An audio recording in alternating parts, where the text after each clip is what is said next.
Hello and welcome to the video conference dedicated to LBChain, a unique blockchain-based sandbox. My name is Giedrius Šniukas. I'm a member of communication team of the Bank of Lithuania, and I will be guiding this event today. So, the LBChain project by the Bank of Lithuania started 2 years ago and now has reached certain finish line. So to wrap up against experience and impressions, we will have 3 sessions today. So during the first session, the developers of the platform IBM Polska and Tieto Ivry will present what they have created. During the second session, the Fintech companies Legiti, Derivium, Bearing Point, Probe, and Earthbank will share their experience of testing during the testing session of the LBChain platform. And the third session will be dedicated to question and answers. So you can submit your answers during the live broadcast in the YouTube. But first of all, I would like to invite the head of the LBChain project at the Bank of Lithuania, Andrius Adamonis, for the speech. Please, the floor is yours.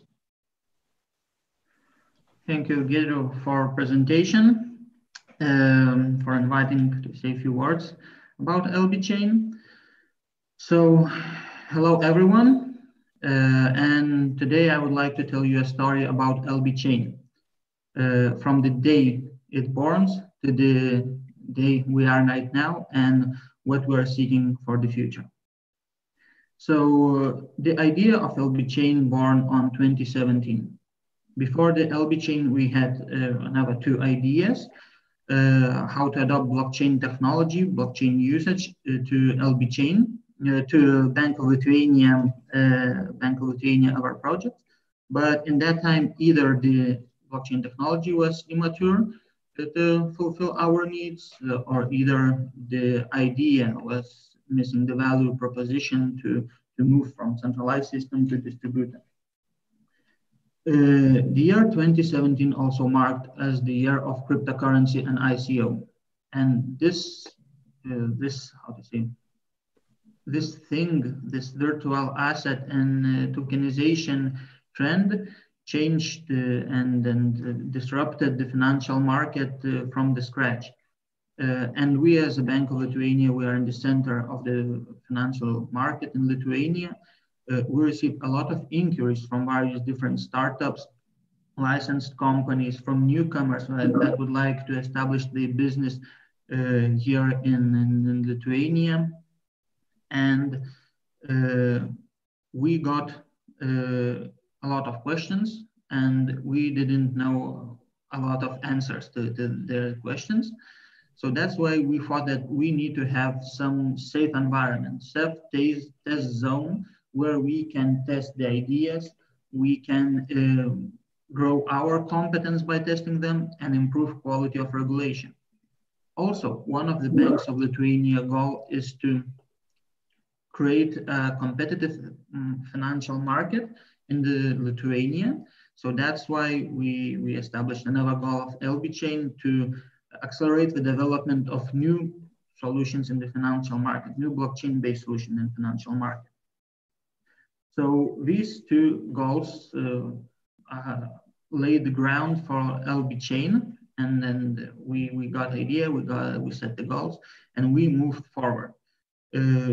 For fast moving, it is hard in Lithuania, and for every public institution in the world, it's hard to buy some services that are undefined, that has a lot of uncertainties, that need to go through R&D phase.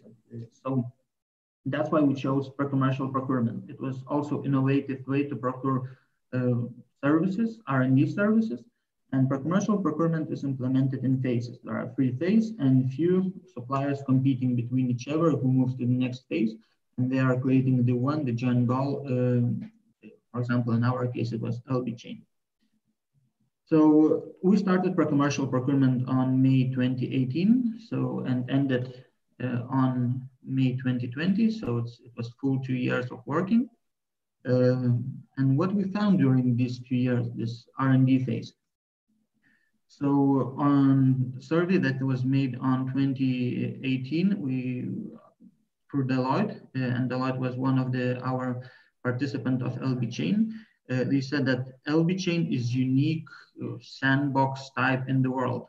So there are some private activities that has a testing environment, but that public institution, the market regulator, creates test environment and provide consultations. It is on technology and regulatory side, so it is very unique. Also, Fintech market participants said that technological and regulatory consultations is the essential thing in LBChain, in the sandbox, and this brings the huge value for them. And also we investigated blockchain technology. So on 2018, we were already speaking about blockchain interoperability. We investigated the usage of interoperability between two blockchain platforms in LBChain, but we found that it's not useful for this project. But multi-platform is the key thing that we need to seek in this project. Multi-platform, it means that we do not limit ourselves only to one blockchain platform. We need to support few, I don't know, not few, 10 blockchain platforms or more, because, and we need to adopt them according to the market trends, which is now most popular platform. Also, the Fintech market said that the identity on blockchain of their customers is much more important than the benefits that public blockchain brings and then distribution brings. So that's why we chose two enterprise-grade blockchains, two permissioned blockchains, and blockchains LTs to be precise. So we chose Corda, RF Corda, and Hyperledger Fabric. So our R&D was made on these two platforms. So I can say that our goals materialized. We had two main goals and a few side goals. So side goals was like attract foreign indirect investments, closer cooperation with universities, increased Bank of Lithuania competence in the blockchain area. And yes, so we know that already few companies that graduated from LBChain asked about licensing procedure. They already incorporated their companies here in Lithuania.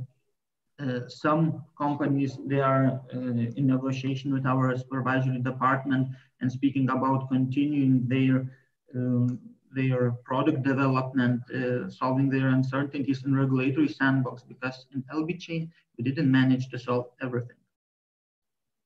So what's the future? So this is the day where we are right now. We successfully completed our research and development phase. We have a few prototypes developed, a few MVPs developed, and Tieto and IBM will be presenting it later. We tested with 11 startups. 6 startups presented their products on 2019 September. And today, about 5 fintechs that tested LBChain and created their products will present their experience in LBChain later today. And now we are looking in the future to provide our services to attract more startups, to help them, to advise them, to accelerate their product development. And we established like 2 goals, future goals. So short-term goal would be like start LBChain on 4th quarter of 2020 of this year. So we need to finalize our procurement procedures, and we will be able to provide services. And long-term goal is to have LT chain. So probably some of you don't know, LBChain stands for Lietuvos bankas chain, Bank of Lithuania chain. And if we move to LT chain, Lithuania chain, so we will cooperate with other public institutions. We will attract startups from other sectors like energy, healthcare sector, transportation, So LBChain can go beyond the sectors, beyond the borders, and we see as an example that in this space, all the startups, they are from around the world. We have startups from China, Sweden, Bulgaria, France, Germany. I don't know, do not want to miss anyone.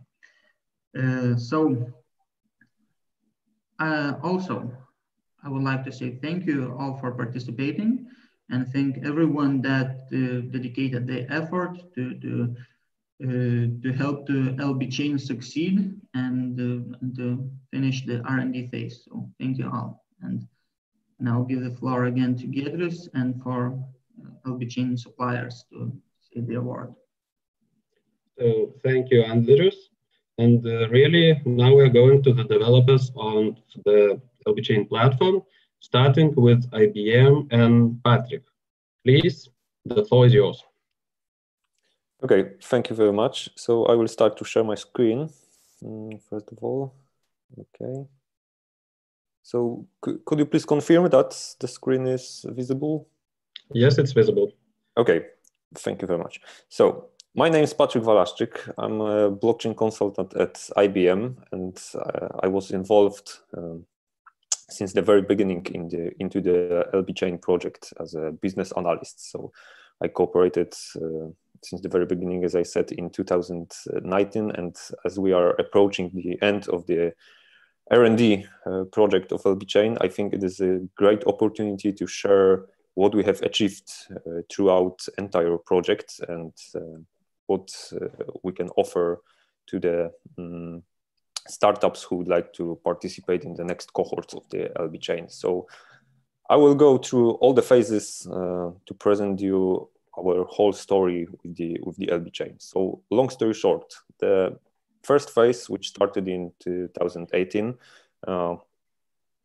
when we were starting the project, we had no clear vision what the LBChain will be in a final stage. So first of all, we started the project with some questionnaires and interviews with the startups who are interested in a blockchain technology to better understand what are their needs. And based on the outcomes of these interviews and the questionnaires, we did some analysis and created the concept overview, which was then consulted with the Bank of Lithuania to agree that what we have created is in fact what the startup needs and what is relevant for the needs of the Bank of Lithuania. So our initial concept was consisting of 3 pillars. And first of all was the fact that the LBChain should be some kind of the minimum viable ecosystem convening enabler, which means that it should be possible to host the use cases of startups of any kind, whether it will be the business differentiator in network to enhance the existing processes or industry utility network to optimize shared processes. So it should be possible to create the network specific for a needs of a startup with a number of organizations and possibility to connect it with some existing systems which the startups already have, or some minimum viable products which they already had. Secondly, LBChain should be kind of a holistic technical platform, which means that the startups should receive all the tools which allow them to create the blockchain network, to expose it to the external world through the APIs and connect it with the application which was developed to install and instantiate the smart contracts and start testing the application in a real environment in a controlled space by the Bank of Lithuania, in a single place, of course. And last but not least, from the business perspective, the LBChain should be a streamlined process, which means that all the steps, starting from the pre-contract negotiations throughout the onboarding and the LBChain participation, finishing on the post-project activities, like, for example, joining the regulatory sandbox or obtaining the financial license, should be served in a structured way in defined time frame as a whole process for the fintechs. And having this vision in mind, we have started our phase 2, where 2 fintechs were cooperating with us. And phase 2 started with the design thinking workshops, where we have defined the 2 personas, the Gary, who was a business analyst, and the Anna, who was a developer of a particular startup, and they had problems which had to be solved.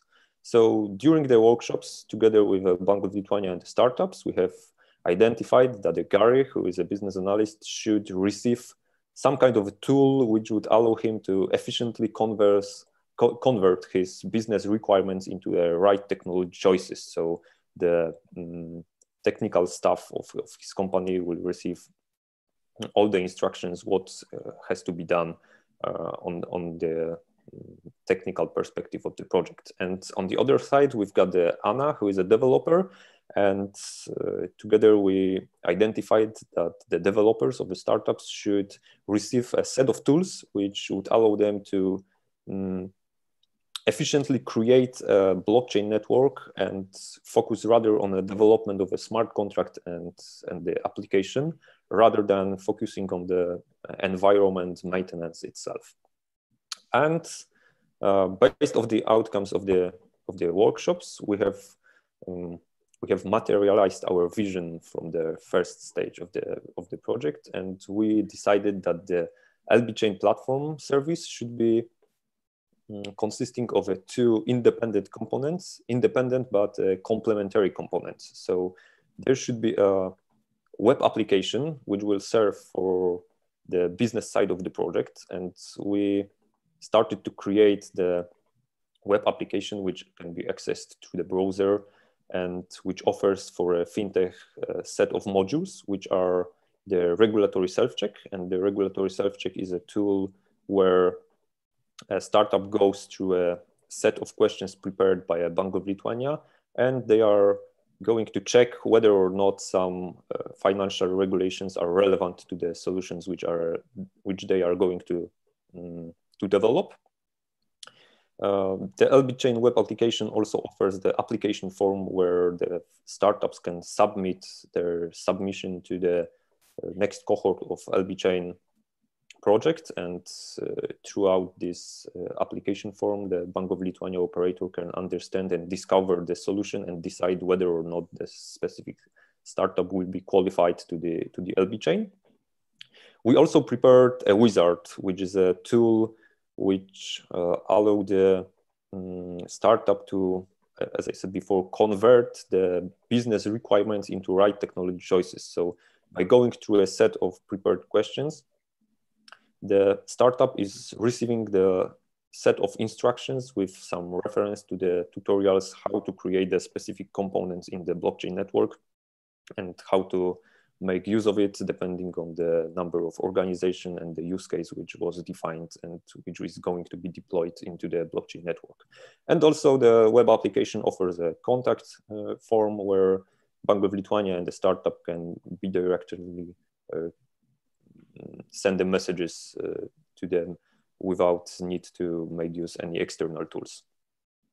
And on the other side, we've got the most important part of the LBChain platform, which is a blockchain platform. And we decided that in our case, the blockchain platform will be the Hyperledger fabric in form of a blockchain as a service, which would allow the startups to really fast create a new blockchain network with number of organizations they have defined, and to start installing the smart contract and exposing the APIs of the network to connect it with the application which they have developed, to rather focus on the development process rather than focusing on the network maintenance. And later on, I will present you how it looks like in the practice. So our final thoughts after the second phase of the project was the LBChain Fintech journey, which should look like Gary, our business analyst, who we defined, should log into the LBChain web application, where he goes through the regulatory self-check, he goes to the wizard, and he submits his application form.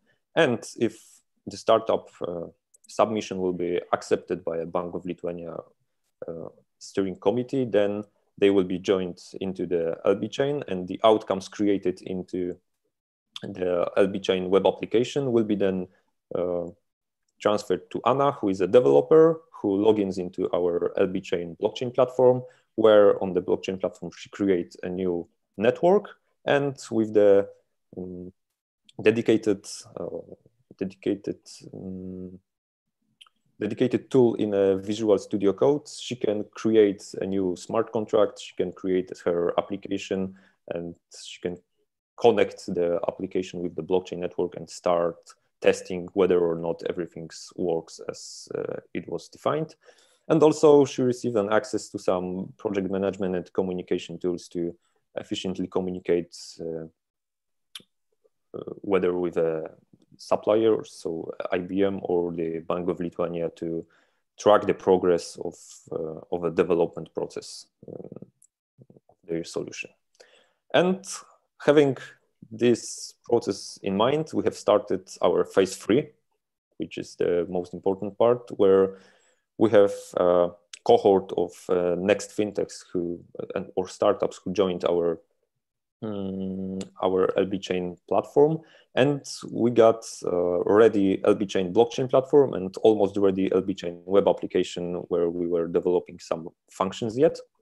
So on the one side, we've got the blockchain platform, which was dedicated for the environment provisioning and installation of the smart contract and whole solution lifecycle management. And on the other side, we prepared this LBChain application, which serves for a Bank of Lithuania to solution discovery of a particular startups, and for the startups to receive instruction how to make use of the blockchain platform. And if you remember our initial vision from the phase 1, so as I said before, there was a minimum viable ecosystem convening enabler, the blockchain platform as a holistic technical platform, and the streamlined process of LBChain.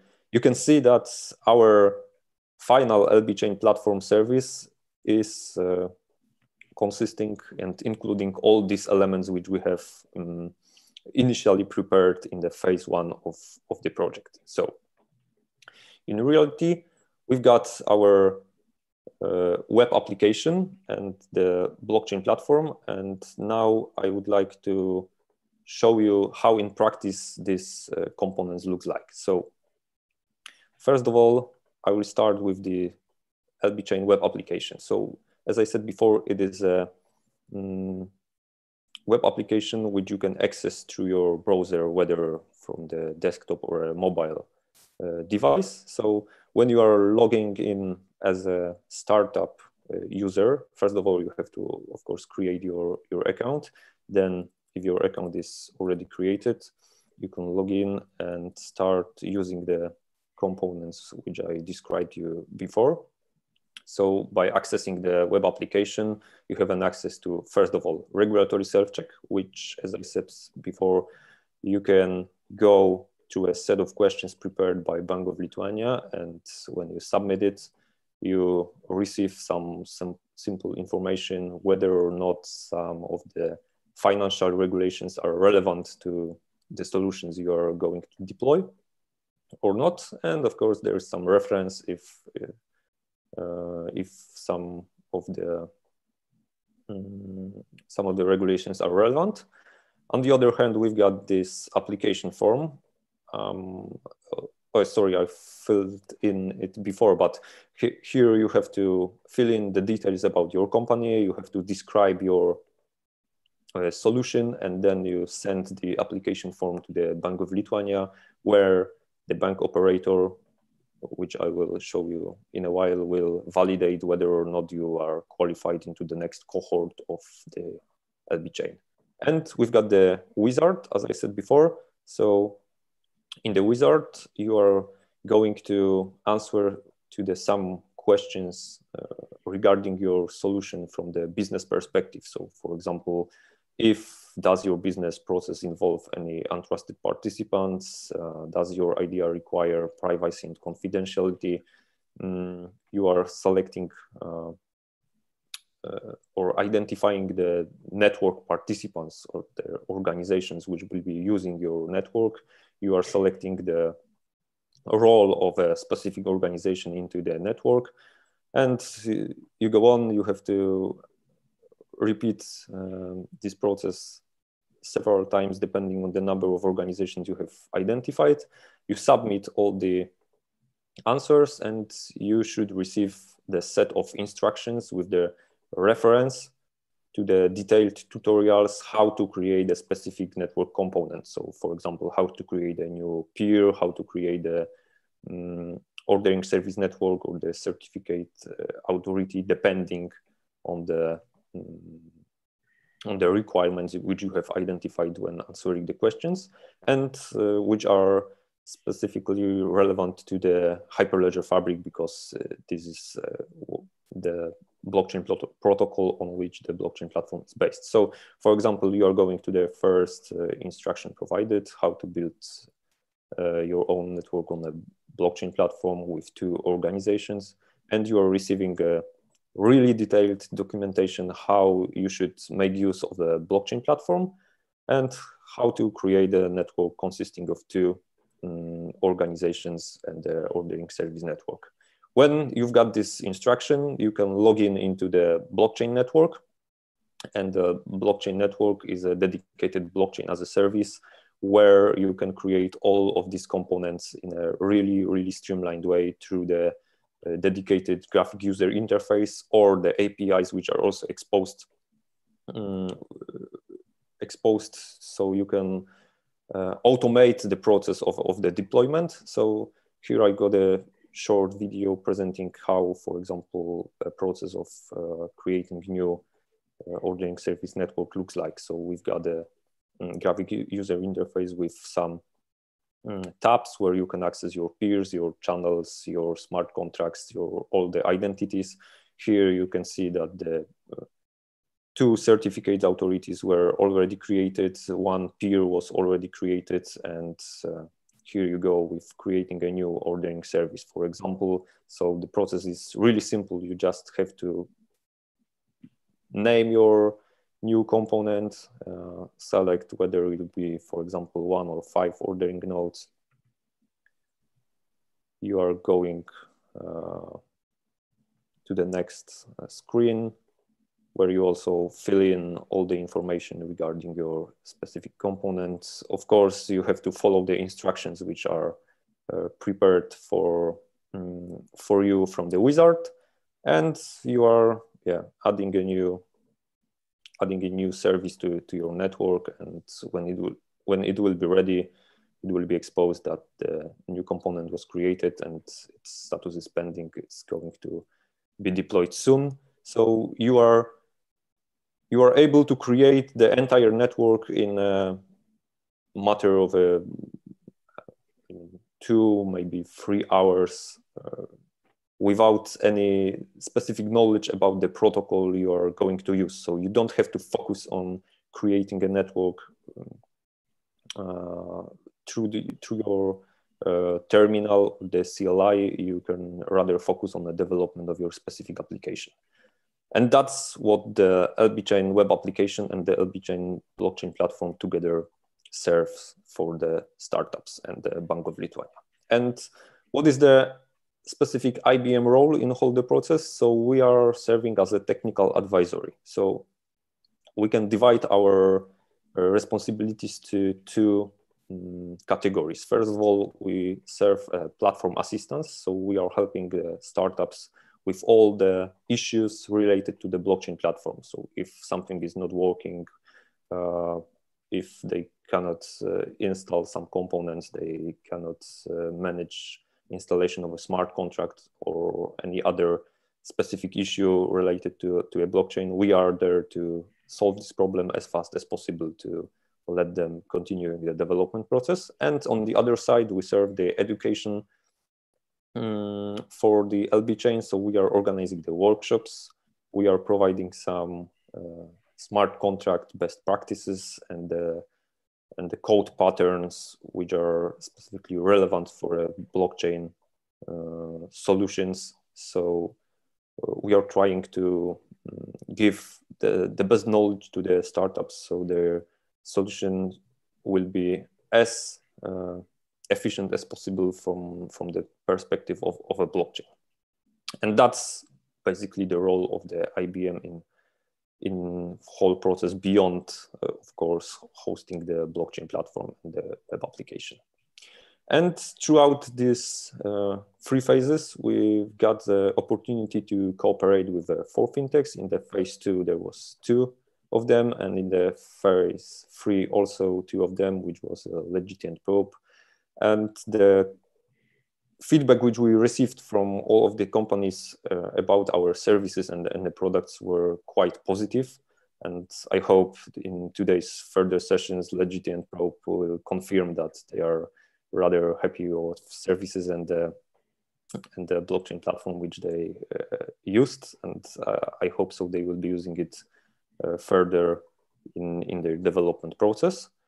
And yeah, basically that's all about our story with the LBChain. And before I will end, I would like to thanks for all the companies which we have the opportunity to cooperate during this phase. It was really a pleasure, guys, to work with you. I would also like to thanks for Bank of Lithuania representatives who were cooperating with us since the very beginning of the LBChain project. It was also the pleasure, and I hope we will see again soon when the LBChain will go into the production. So thank you very much, and I give floor back to you. Thank you, Patrick. And now we are going to the team of projekto, guided by Andrius Adamonis. So the floor is yours.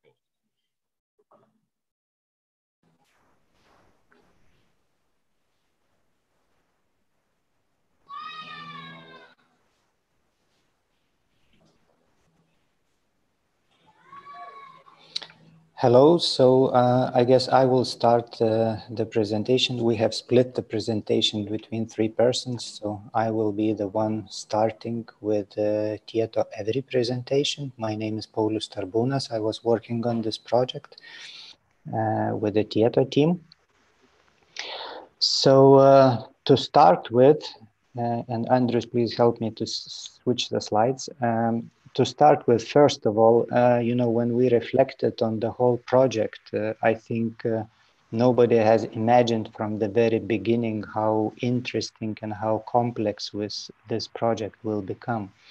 So definitely we were very happy and motivated and privileged to build the very first blockchain sandbox in the world, initiated by the regulator. The project more or less took us 1.5 years, and from Tieto's side, we had 14 team members involved at different stages with different competences. I think we held around 200 meetings, both internal with the Bank of Lithuania, lots of meetings with fintechs over those 1.5 years. And in total, we believe that we have produced almost 500 pages of documentation, which was the first phase, second phase reports, and now the third phase report. So as you can see, very, very complex project and very interesting one. If we move further, then there were a number of goals set for this project, which we have achieved. So first of all, to define the LBChain concept as such, and to define and to test the customer journey, meaning the customer journey of fintech companies, which will be joining and using this platform and service in the future. Also, of course, to build a technical platform for LBChain platform. And last but not least, of course, to test whatever we have built with fintech companies. And here the help of those fintech companies who joined development phase of the LBChain was really crucial. And we have worked with them and gathered a lot of useful feedback and adjusted our both customer journey and some additional services in the LBChain platform. So when we were designing the concept of LBChain, very early we realized that the target client, target fintech company for LBChain should be the companies in quite early stage of their blockchain product development. It could be startup companies, it could be very much advanced companies or very well-established companies, but they are quite early in their blockchain journey.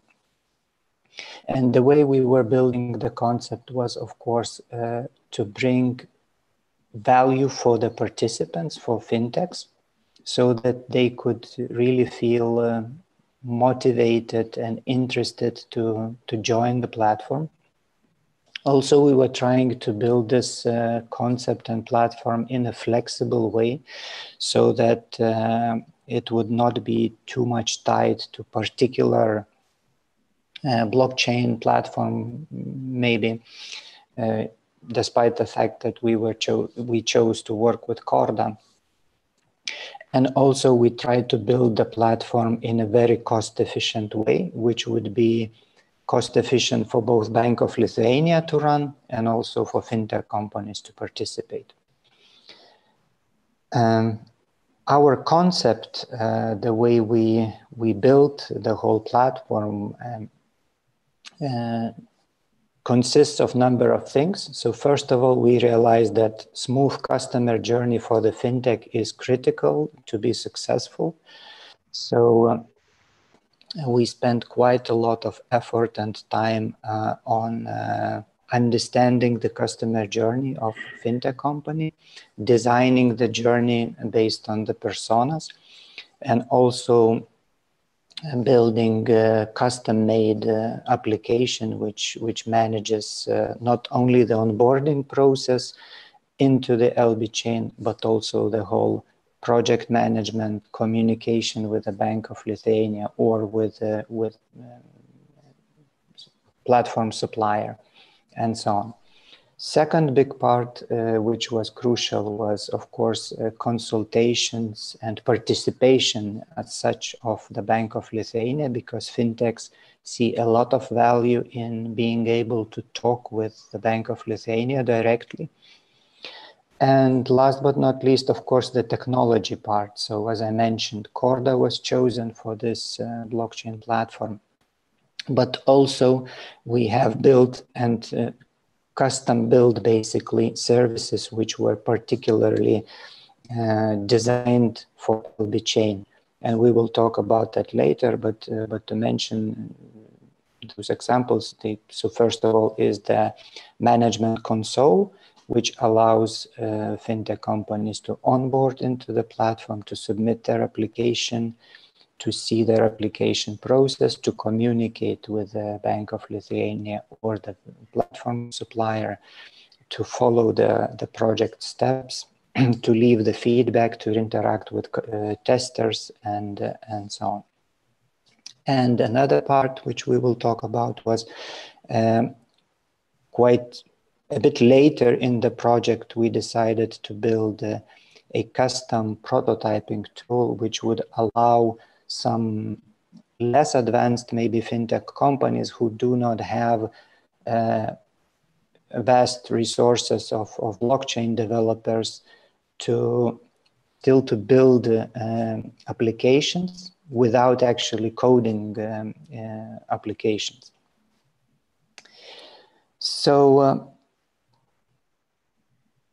during this project, we had privilege to meet and to work with many fintechs. We have looked into quite a few use cases, but those 5 fintechs were the ones which actually went till the end, so to say. During the second phase of the project, we had FA Solutions, a Finnish company, and Sofito, a Belgian startup company, deploying their solutions onto our platform and testing them. During the third phase of the project, we had 3 more fintech companies. So Derivium, which was creating a very interesting solution for interest rate swap markets. Bearing Point, which created a RegTech solution basically on blockchain, and Earthbank, a digital finance platform with a focus on green investments. So all those fintechs went through our designed customer journey. We got their feedback, and they deployed their applications and tested them on the platform. Okay, back to Andrius Adamonis. So from technical perspective, we have delivered, as Paulius already introduced, 3 major components. So the most important is, of course, Corda network, which is actually private network dedicated for each of the fintech. So we are replicating those networks for each of the participants, so participants can develop and test their solutions in their isolated networks without risking to leak their secrets if there are any.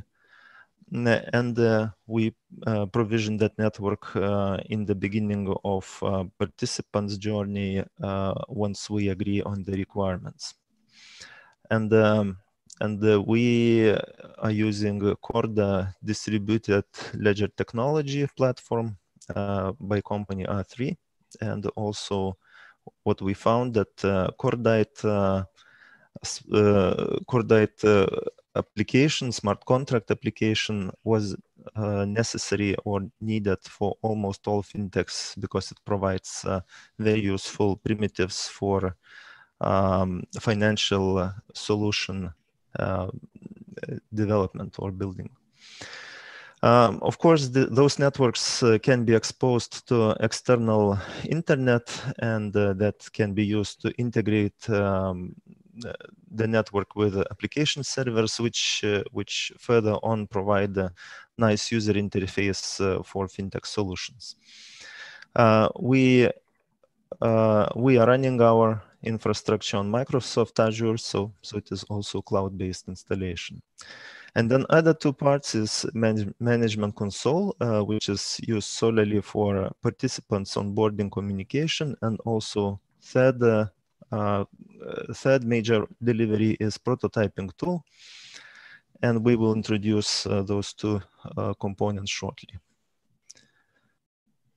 So please, Erika, can I ask you to continue to introduce management console? Hello, my name is Erika. I was working in Tieto. So as my colleagues mentioned earlier, console, let me introduce the console. Console is a tool which allows our participants to follow their progress on the predefined customer journey. So let's imagine that we are potential project participants, fintech company in early stage of blockchain product development. All the potential users are able to reach public registration form and register to the platform describing their main project idea. When they are ready to submit their application for the participation, they can fill dedicated form and send it to Bank of Lithuania. After Bank of Lithuania receives the application, they are able to decline this project, to ask for more clarification or updates, and of course accept project for the participation. If project is accepted, so they can continue their journey. So one of the goals, it was to ensure smooth communication between participant and Bank of Lithuania. So it is conversation form that is dedicated for this purpose.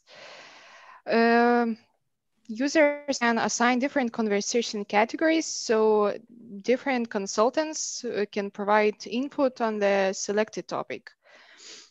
At all these stages, Fintech users can add additional team members, so the full team can collaborate together in the console. And I think the main goal was to make quite clear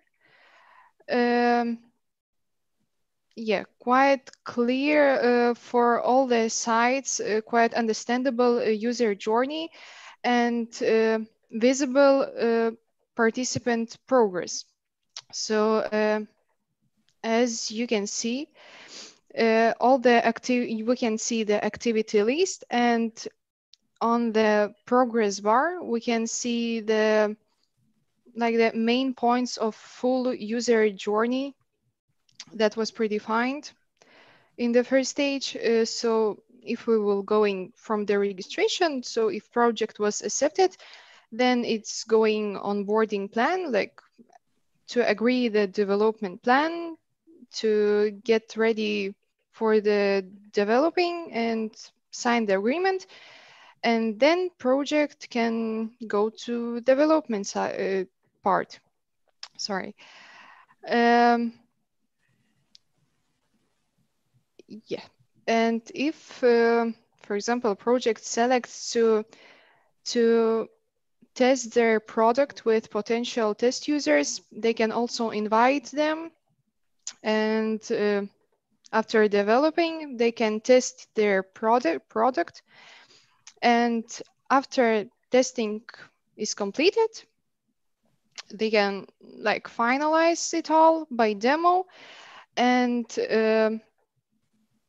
finalization process starts. After all, test users are able to leave their feedback about tested product, while Fintech users can provide their feedback about their participation in the LBChain project.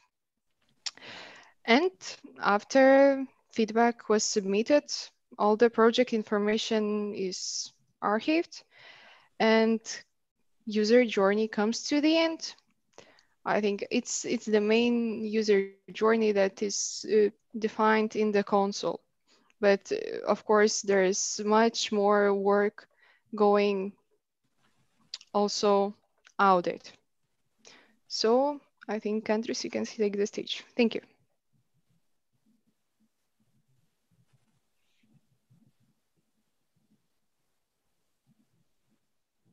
Andrew, you're muted. Okay, who did that? Sorry.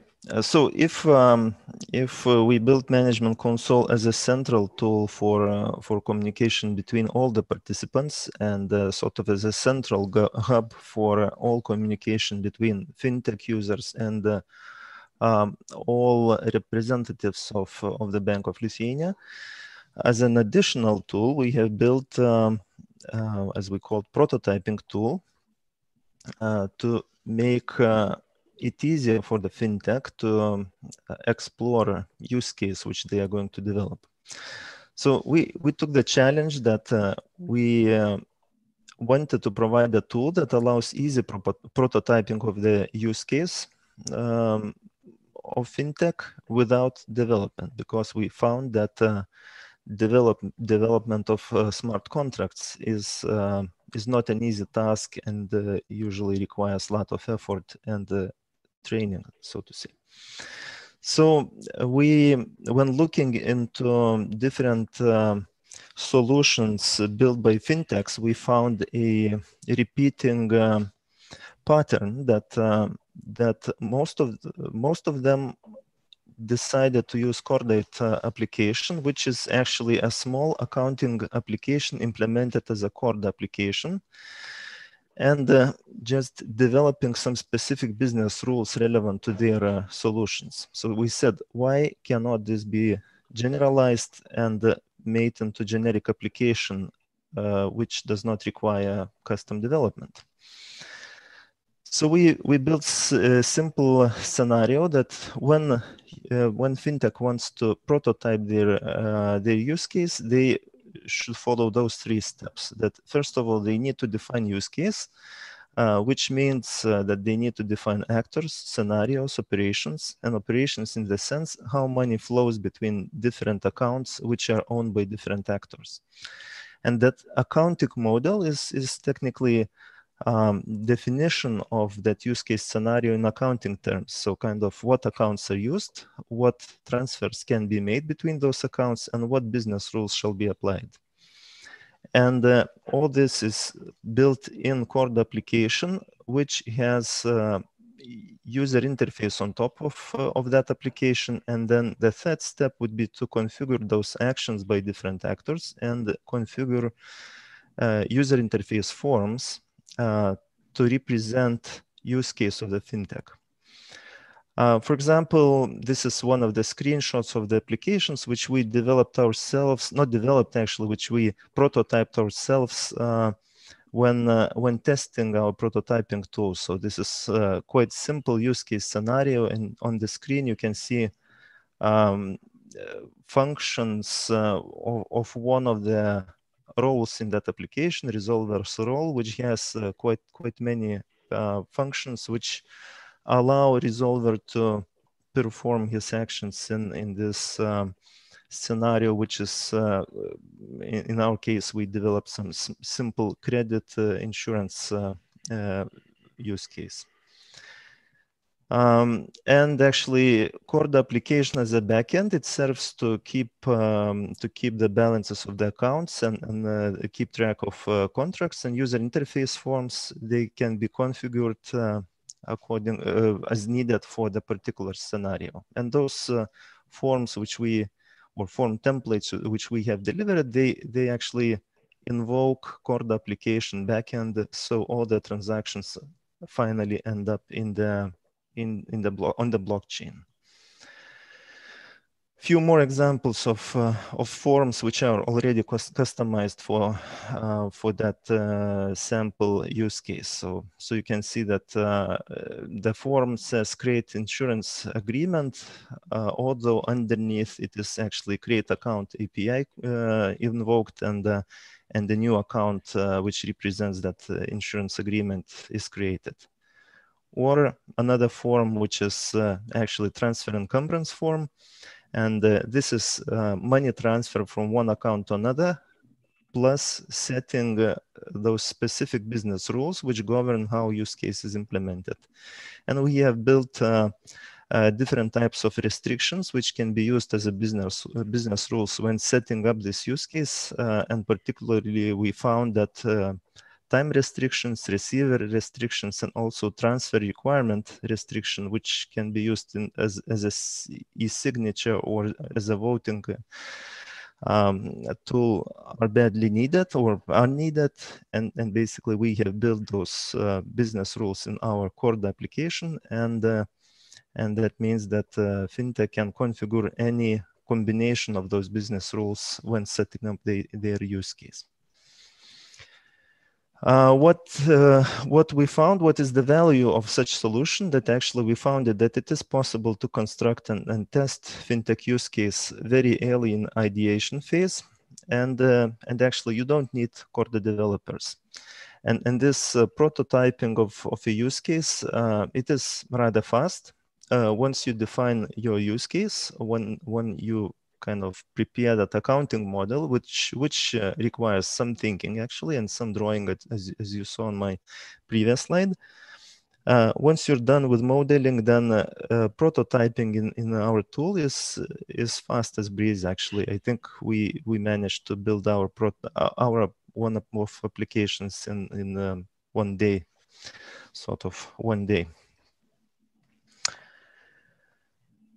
So that's it about prototyping tool. And in a conclusion, once again, so we have delivered those 3 major components: blockchain platform, which allows quick provisioning of core networks for participants; then prototyping tool, which allows to develop those use cases for fintechs without even hiring core developers; and then management console, which ensures fluent collaboration between parties. And as a conclusion, we dare to state that LBChain service provides a great jumpstart for blockchain startups looking for close collaboration with a regulator. And the last page about our takeaways.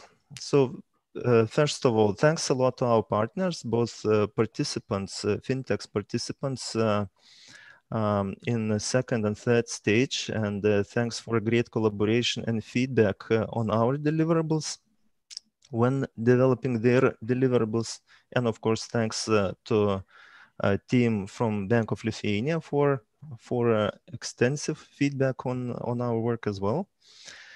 Then we dare to state that we gained deep competence and know-how on how to build fintech solutions as well, because we tested that on we tested those deliverables on ourselves as well. Not only worked with fintechs hand to hand, and also I would say that we are very proud to be part of this innovative and unique project by the Bank of Lithuania, which is part of Lithuania agenda, which is driving Lithuanian development of Lithuanian fintech sector. Thank you. Thank you, Tieto team. And before jumping to the second session, I would like to ask a short question both for IBM and Tieto. What was the greatest challenge during the project?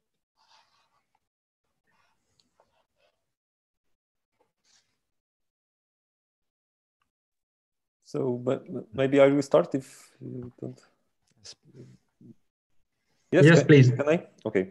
So I think the greatest challenge was the cooperation with different startups. So they prepared a lot of different use cases, which we have to cover the knowledge not only from the blockchain perspective, but we had to also understand the business case which stands behind all of these solutions. And we also identified that various startups were on different stages of a development process. So it was really challenging to help all of them to develop the solution since the very beginning till the end, depending on the use case that they have provided and the competencies that they had. So we have identified that with some fintechs it will be rather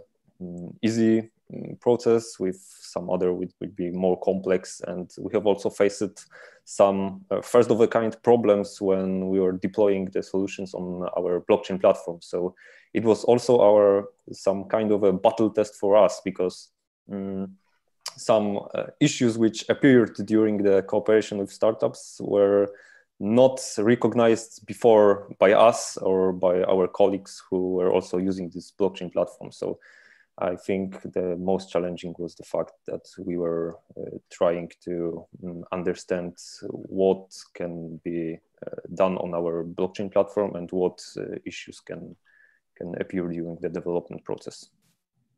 And I think that's what's the most challenging in this cooperation. Thank you. And now what about Tieto? I would say that probably that was the challenge for us was that is not a usual IT project, and that was we had to look into this project from the very beginning very openly, because there were no requirements basically set. So we had to collect those requirements from the market when talking to the fintechs, when talking to the small companies, and actually there were a lot of ideas, and we had to find the best combination of what would be useful and still would not be too complex to deliver. That could work for those different types of fintechs. So in some sense, for us as for IT company, that was quite a challenge to go openly and design service rather than information system. But that was also rewarding, and we learned a lot actually how to set up a service. And probably another part of this challenge was that, yes, once we determined on some let's say scope, then when we started to work with fintechs in second stage and as well in the third stage, we used to get a lot of feedback, and we used to find that, okay, we might need to improve in this place or another place. So basically, we had to balance also between those, let's say, deadlines when we have to deliver our results, but as well to provide the best value from that result to those to-be users of that platform. So that was also a combination, and I would say that Erika could confirm that we did a lot of iterations on improving and changing something, even modifying and improving customer journey, even in the third phase. So that was very iterative work, kind of learning from the feedback and improving in many iterations. Thank you, Andrus. And I would ask you also to close your presentation, and we will move to the second part of the session. And just now we are going to the Fintech part and their impressions of the testing the LBChain. And the first one is Legity and Pierre-Yves. So the floor is yours. Thank you.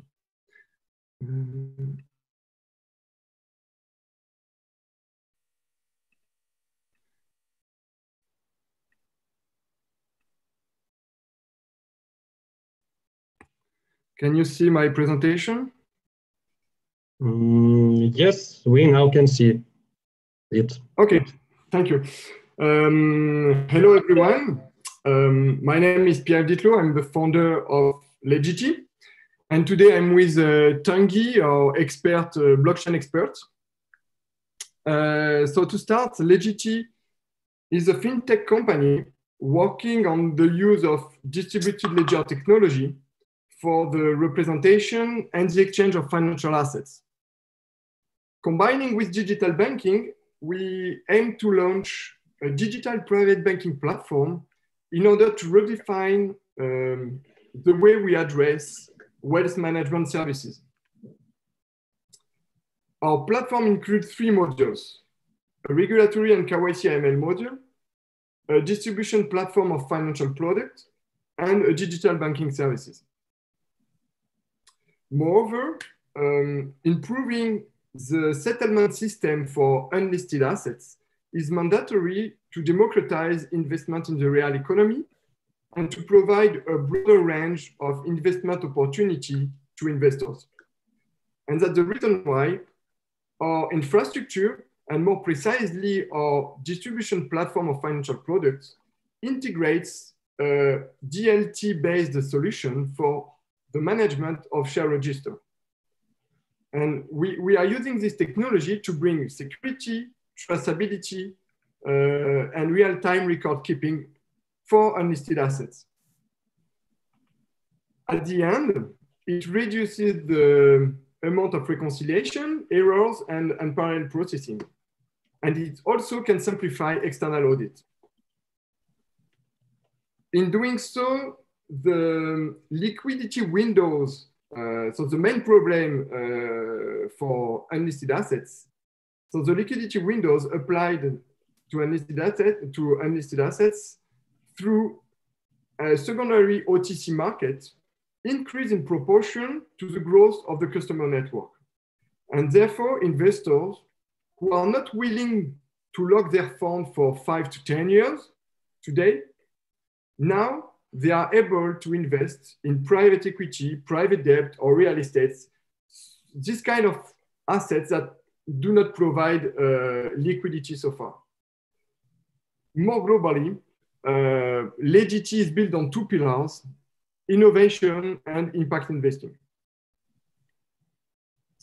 So now, when we applied to LBChain, our goals were to have the ability to talk with European regulatory and an IBM company, because we are using Hyperledger Fabric.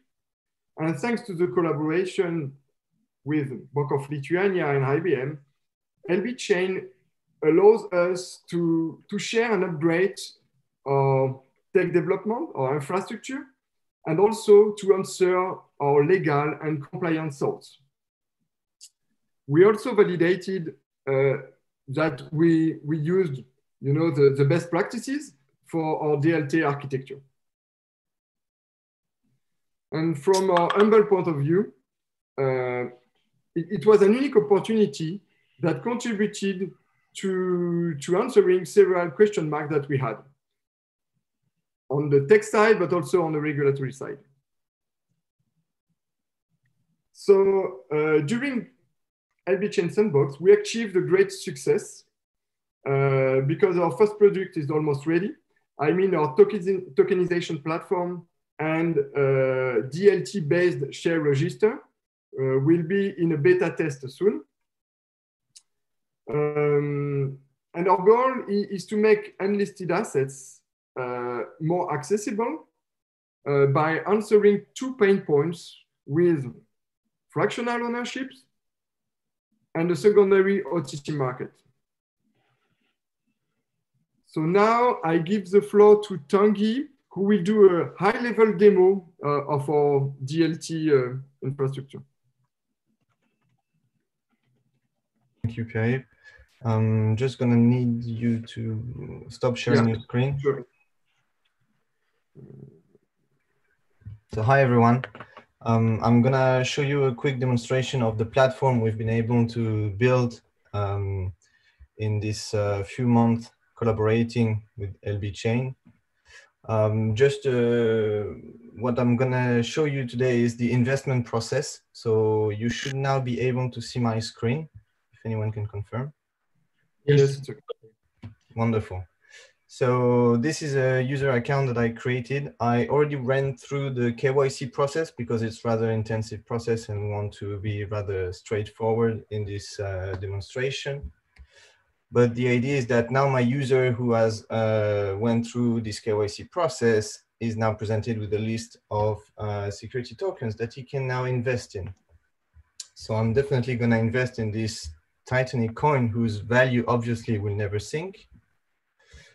And here I can have a whole different kind of informations. And what's interesting is when I try to invest, what I see is that I'm currently unable to invest, even though my KYC was processed. This is because we have enforced some security management. So I'm here on the administration page for this token. And this is where all the regulators can update the information. Right now, this token is fairly simple. There are only two security measures. I have some KYC procedures for my user to ensure that the user respect the regulations for the specific users. And I also have some whitelist mechanism for the token-specific regulation constraints. So that means that we have this double verification and regulation enforcement, but we could customize these tokens and add different kind of regulation. So right now, my user seems to pass both of these. So I'm just gonna update him and give him full access. And now I can finally invest in my favorite coin. And I should be able to go and sign. So we have integrated already with the KYC partners that handle your private data connections and collection. And we also have integrated with some security management to handle all the signatures mechanisms. And those will be stored on the blockchain, not the signature itself, but a hash of the documents to be able to later down the road validate and audit everything that happened and how those exchanges happen. So I'm just gonna trade 10 tokens and I'm gonna fill in my bank details that I already pre-filled, and wonderful. I am done booking my tokens. However, now, because we were dealing with very specific assets, I actually only booked those tokens. And again, in the administration phase, we can then wait for the payments with the payment entities. And we can see that Parsley Montana, which was my user, has now a pending transfer. And I can authorize, and this will finally trigger the exchange of tokens directly on the blockchain with every step of the regulations and every step of the transfer and transaction securely stored. So that's pretty much it for our demonstration. I think we gave you a very brief overview of what Legiti aims to bring to these illiquid assets and unlisted assets. Thank you. And back to you, Pierre. Yeah, thank you. Mm-hmm. Just to conclude, let me share here. Okay. So just to conclude, we are using distributed ledger technology because we believe that this technology brings a number of improvements like an efficient unlisted assets settlement system, an automation of regulatory enforcement, or an easy architecture for external audits. Instead, of performing operation on a paper or Excel file that is prone to error, all the operations are secured through the use of time-stamped immutable database, which can be easily audited. So once again, thank you to Bank of Lithuania and IBM for their collaboration and support during this LBChain sandbox. And thank you. Thank you, Legiti. And now we are going to the Derivium and Dimitar. Hello, everybody. It is a pleasure to be here. I'm starting to share my screen, and you should be able to see it right now. Yes, we are. Perfect. Thank you. Okay, so I'm here to tell you a little bit more about how Derivium is going to reduce interest rates and foster economic growth. So, come on, work. Yeah, okay. Okay, so we don't need a fortune teller to tell us that the pandemic is going to create economic havoc up and down the world. The one thing that is usually not so much in the news is that the pandemic risk is actually lying disproportionately with the poor. And the reason for that is rather trivial. The large economies have fiscal and monetary stimulus in the tune of 10 to 20% of their gross domestic products, which unfortunately the poor countries cannot afford. So there are pretty much 4 questions that I'm going to concentrate in this presentation. What options are there to handle the situation? Which parties are capable to answer the challenge? What is the best instrument to do it? And who and how much is going to benefit from it? And of course, I'm going to talk about how the LBChain is fitting in all that. So pretty much there are 3 options when we are talking about diffusing the impending default time bomb that is going to happen in the developing economies. And these are aid, loans, and investment. And I'm again not going to surprise you by saying that only through investment we can expect economic growth, which would allow for the treasuries and economies to be able to afford the brunt of the COVID-19 in the future. So this is especially important when we're talking about investment, because investment is usually marketed on private markets, and they are concerning private investment. So this is an example of South African bonds. And this particular bond I'm going to refer on in my presentation. And what you can see here is a substantial dip in the price. And that dip is really important because it shows in the actual data what we know from academic research for quite a while now, that private markets are acting on imperfect information. So when we have imperfect information, this is a costly problem for everyone.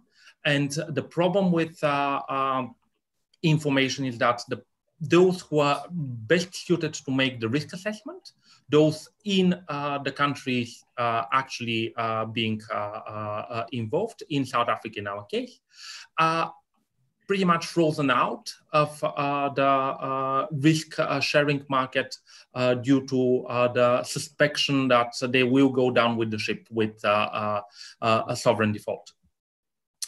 So to go back to the question of who is best suited to answer the challenge, I'm still not going to surprise you here, saying that only with collaboration of private investors, private financial institutions, and public financial institutions, we can hope for the best results and to mitigate in the most effective ways the pandemic economic impact. So on the question of, okay, which is the best instrument to do the job? We should have several conditions. First, to reduce investment risk. Then we need to boost financial stability of the local economy, restore development prospects to the country, create certainty of execution, obviously, and in order for all that thing to be financially feasible, we need to create profit for all stakeholders. And I'm pretty happy to say that the review is tailor-made to tick all the boxes. And now you would ask, okay, how we're going to do it? And credit default swaps, which we are centering on, is a tool to transfer loan repayment risk, or at least part of it, from the bondholder to a financial institution. Now, quite unfortunately, after the 2008 financial crisis, where credit default swaps played some black role, there is a global reform on the regulations that are making it much more difficult and much more uncertain to deal with credit default swaps.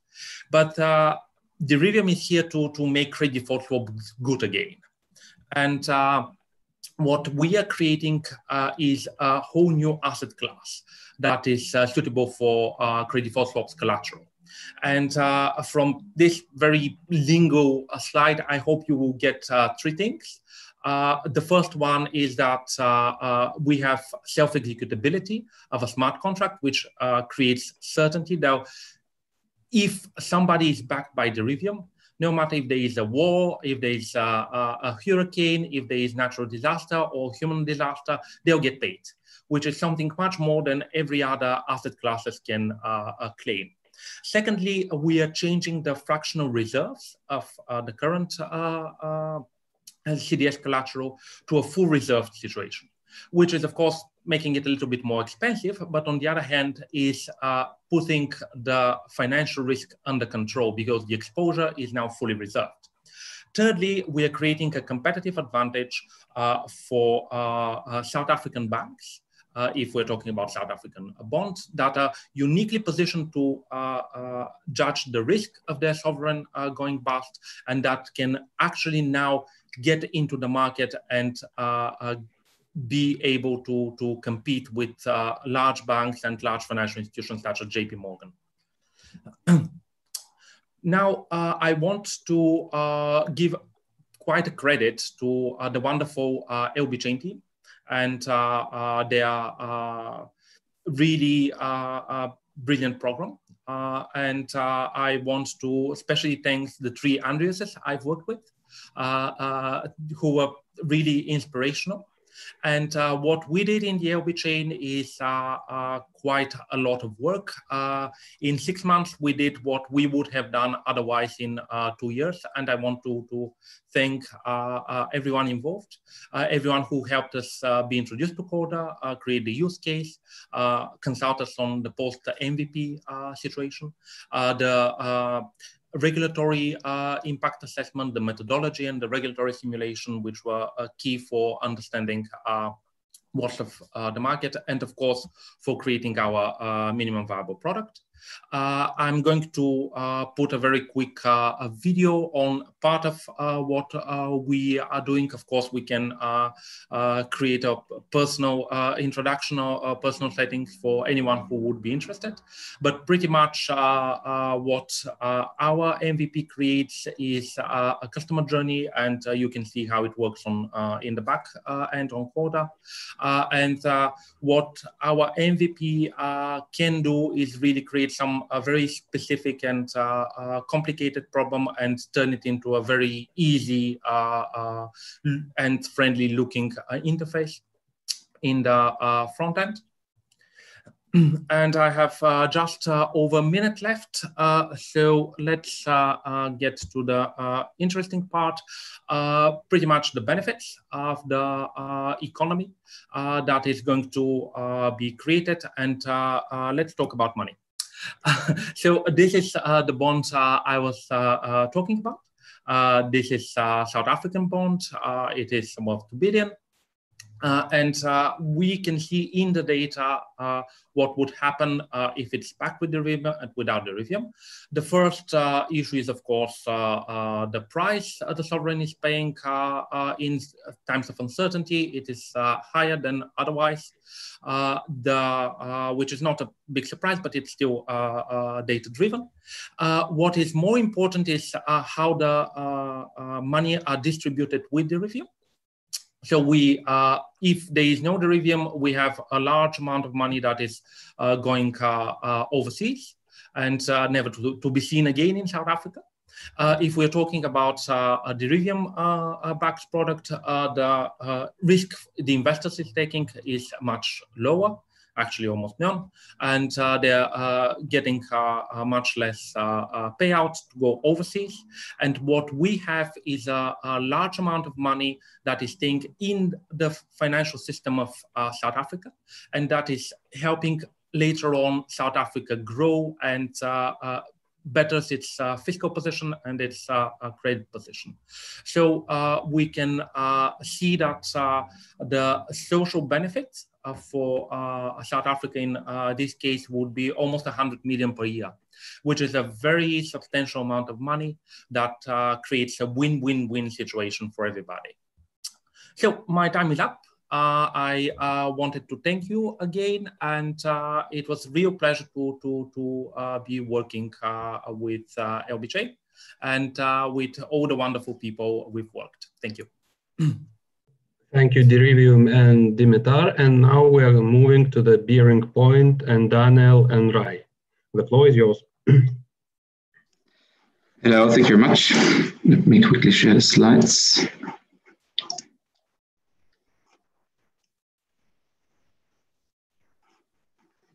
Okay. Yes, so thank you very much for having us. I will present today our solution RegTech DLT, a DLT solution to do regulatory reporting. Maybe to start off, just a quick word to Bearing Point. So Bearing Point is normally known as a consulting company for IT management topics, but we also have a sizable department for the development of regulatory so RegTech solutions and subtech solutions. So that's the department I'm coming from. That's why we're working with developing software. Now to our concept we want to present here. So in the topic of regulatory reporting, we have one major issue, and I think this is still the case. It's that there's not enough transparency in the market. So that means there's not enough transparency for the public, but also for the regulators. It's very hard to keep an overview over what is really happening in depth in the financial markets.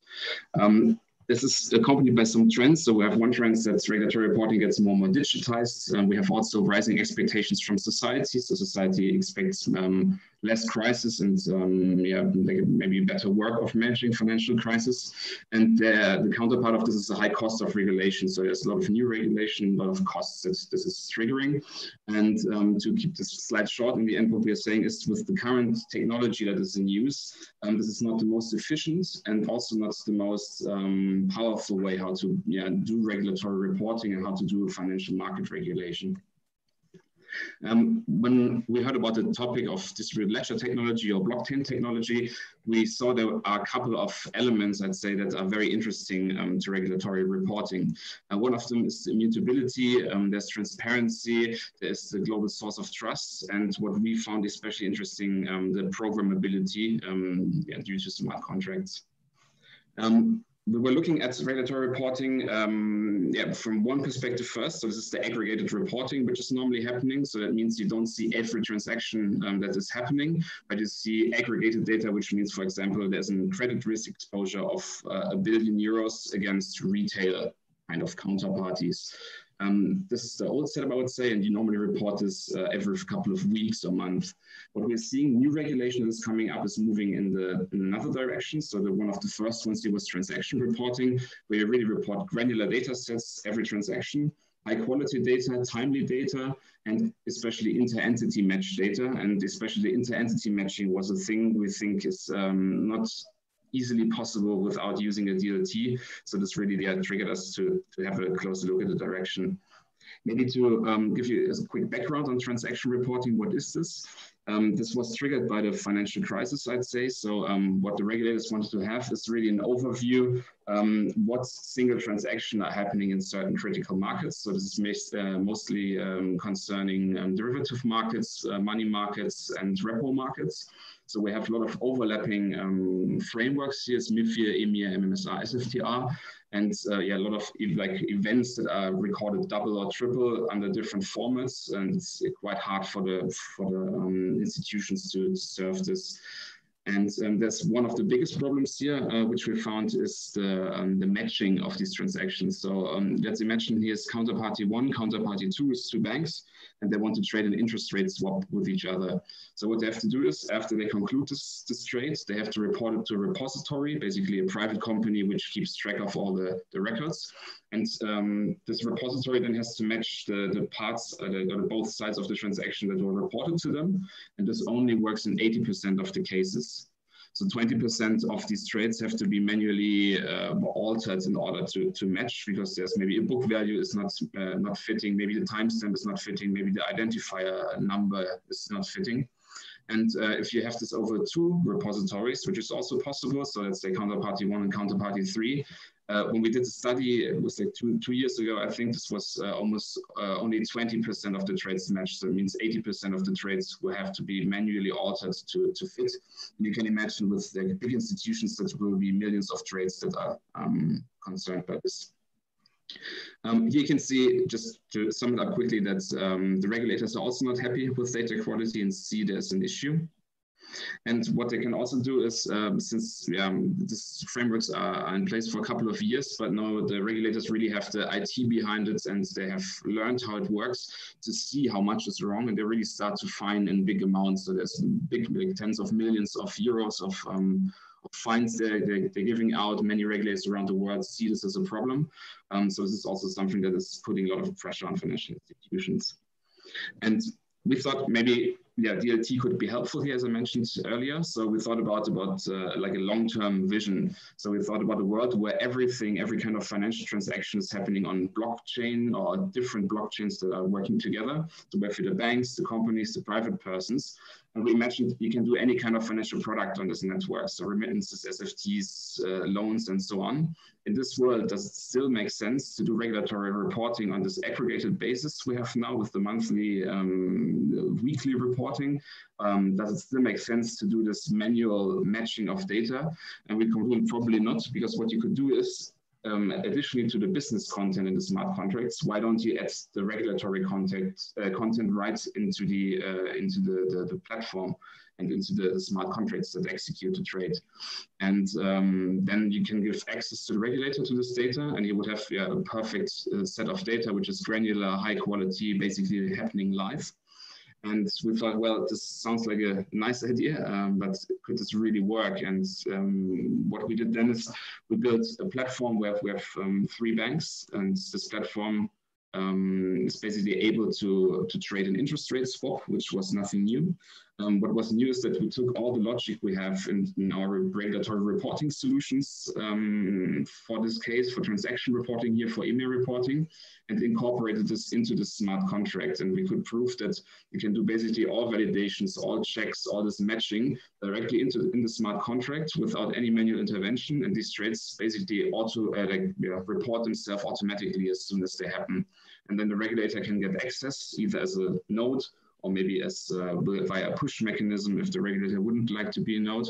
And if you do the trade between bank 1 and bank 2, that was on a Corda R3 network, then bank 3 cannot see it. So we also had this confidentiality guaranteed here. How does it work in detail? So how we build it in a way that one counterparty, let's say counterparty A, they can populate the smart contract.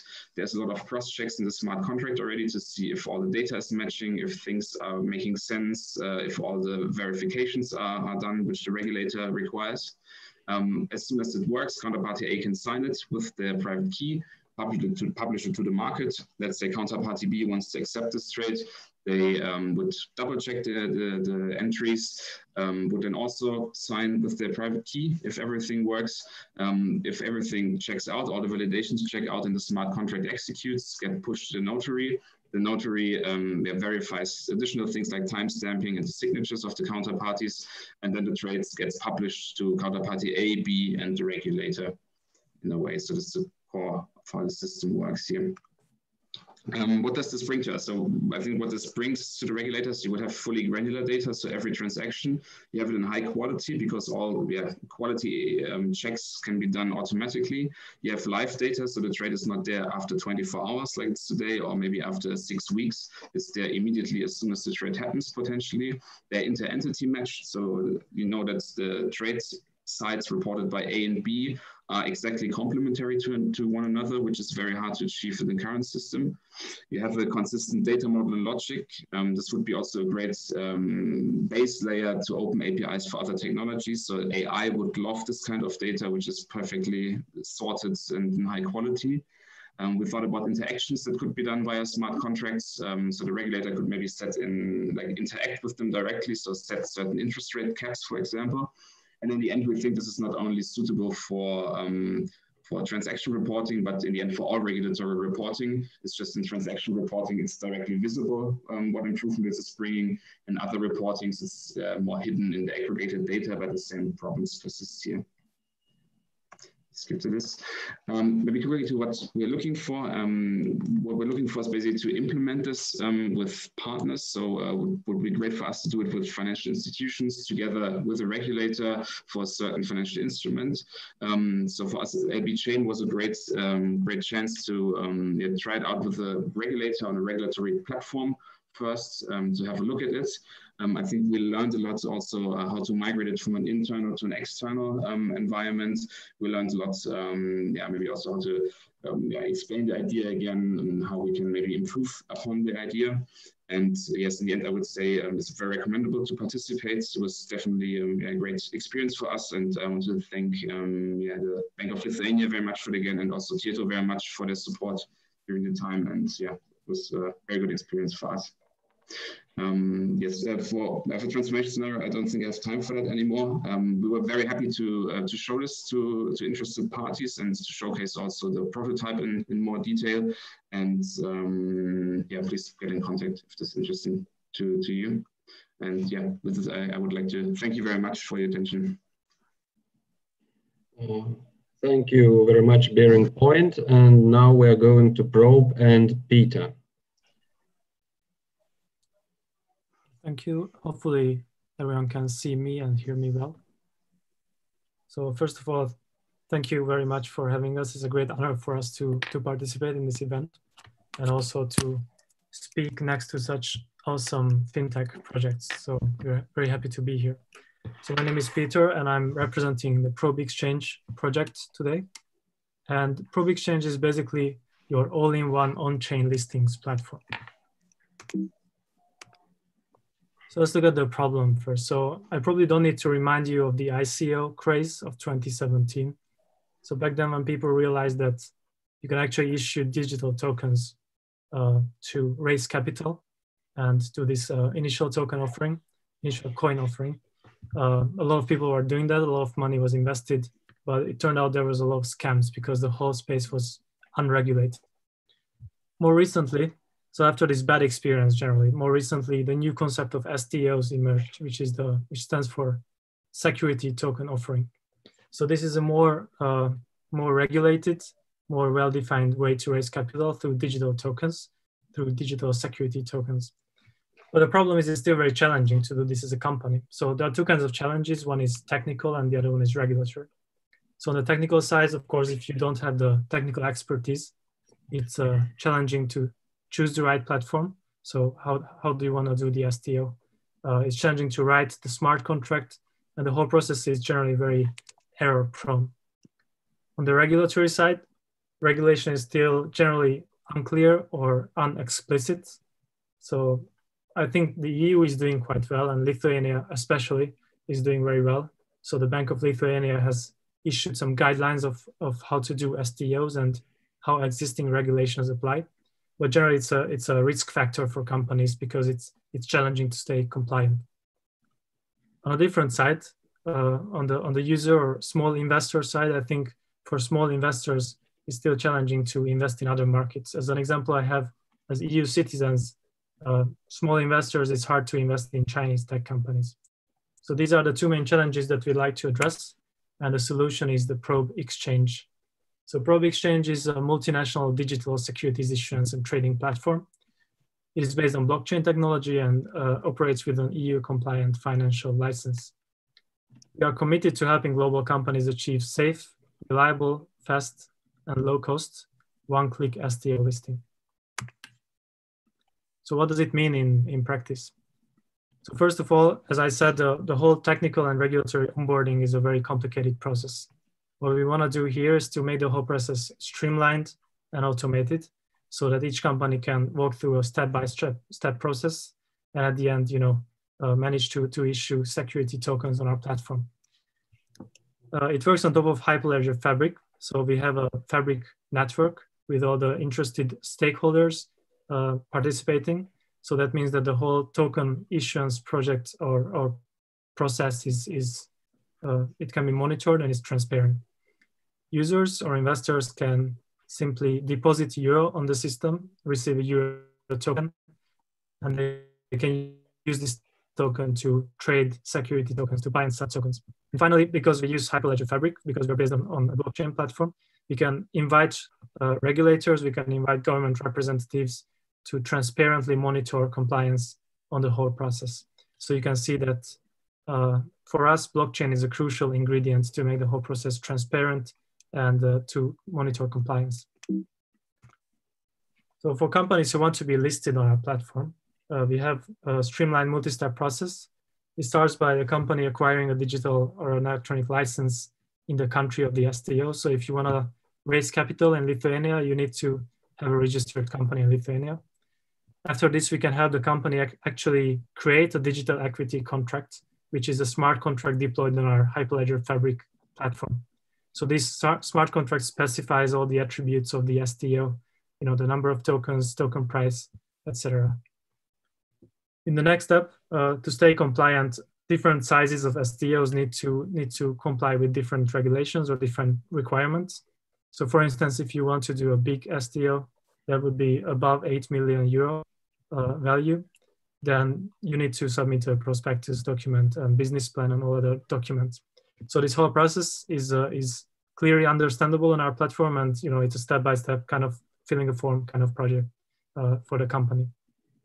In the next step, of course, we want to stay compliant and we want to make sure that these investment opportunities for the investors are legit. So there's a rigorous review process, and it also depends on the size of the STO. So if you want to do a small STO, then it's more like a reputation-based, community-based approach. So the past and present users or clients of the company have to recommend them and have to write reviews. For larger STOs, we need legal experts and government representatives to join this review process and submit a detailed review of the company. So these reviews are publicly available to the investors.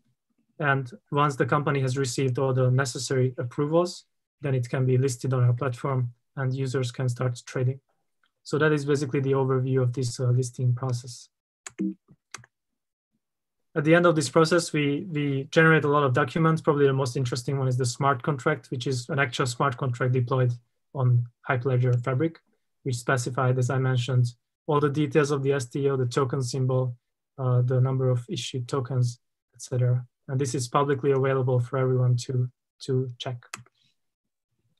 For both companies wishing to onboard in an STO and also investors, we aim for a seamless user experience. So we offer a web interface and we offer Android, iOS apps, so you can do everything from your phone. Here are some example images from our phone app. And of course, you can also do the trading and the market screen through our web interface or the phone. So who is Probe, you might ask? So to introduce our project to you, Probe is an international team. We are based in Shenzhen and Europe. And Shenzhen, if you're not familiar with it, is basically the technological powerhouse of China. So, and it's one of the main tech hubs in Asia. So Shenzhen used to be very famous for hardware. These days, it's moving more and more into software and fintech solutions. So I believe that for us being based in China and Europe, in these two very important regions, it is a very unique positioning for us to serve as a kind of like a bridge between the two regions, both in terms of knowledge transfer to both directions, and also for bridging the markets for investors. So where are we now? Currently, Q2 of 2020, we are testing our platform beta version, and we are preparing for the first STO, the first fundraising to be offered on our exchange. By the first quarter of next year, 2021, we aim to replicate this business process. So by that we mean we want to do more STOs, more offerings on our platform. And if everything goes well, then by 2022 Q2, we aim to be the first in market share in STO offering platforms. So that means that the largest platform in daily trading volume. So let me briefly talk about our experience with LBChain, our experience with this incubation project. So first of all, on the legal side, the help and legal counsel from Bank of Lithuania has been very, very useful for us. So as I mentioned, the relevant regulations, there are a lot of regulations. It's very hard to see everything clearly. Bank of Lithuania kindly gave us access to their legal experts who could address our concerns and answer our questions. So that was very useful. On the technical side, we received ongoing help from IBM. So there were workshops. There was very quick feedback from their side on technical issues. And overall, I think the most useful part was a continuous feedback loop. So with our bi-weekly meetings, with new ideas, new issues, we can always discuss this with other parties and gain very useful feedback. So overall, LBChain has been a great experience for us, and I would recommend it to any ambitious fintech project wishing to extend their possibilities. So to summarize, we are the Probe Exchange, and we are committed to helping global companies achieve safe, reliable, fast, and low-cost STOs, one-click STOs. And so our beta platform is out. So if you're interested, I would encourage you to reach out to us at info@probe.cc, or you can check out our beta platform at probe.cc. So that concludes my presentation. Thank you all for listening, and I'm looking forward to your questions at the end of the session. Thank you, Probe. And now Bank, Franco, and Tom. The floor is yours.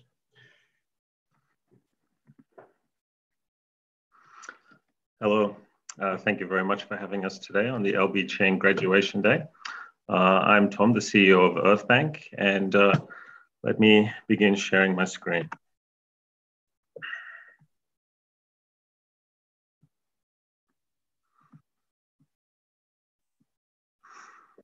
Okay, you can see the screen okay?